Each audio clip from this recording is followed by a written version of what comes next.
If your MacBook Air is running slow or lagging, don't worry. In this video, I'll show you several simple ways to speed it up. If you find this helpful, don't forget to like and subscribe for more easy and practical Mac tutorials. Let's get started. First, we're going to reduce the number of apps that start when your Mac turns on. Click on the Apple logo in the top left corner, then open System Settings. From the sidebar, click on General, then select Login Items and Extensions. At the top, you'll see a list of apps that launch at startup.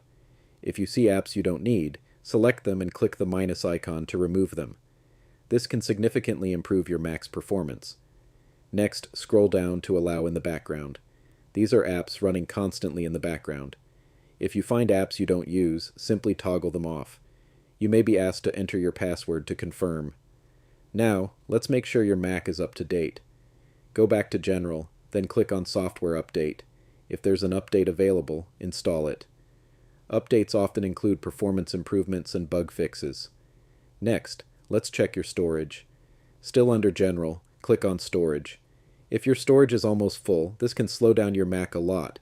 Take a look at what's using the most space. To free up storage, open Finder, then go to Applications.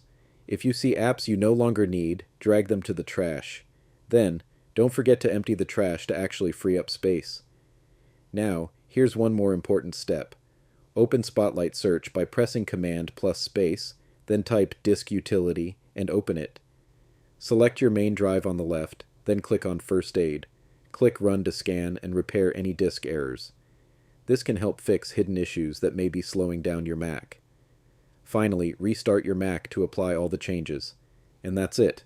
These tips should help your MacBook Air run faster and smoother. Thanks for watching, and I'll see you in the next one.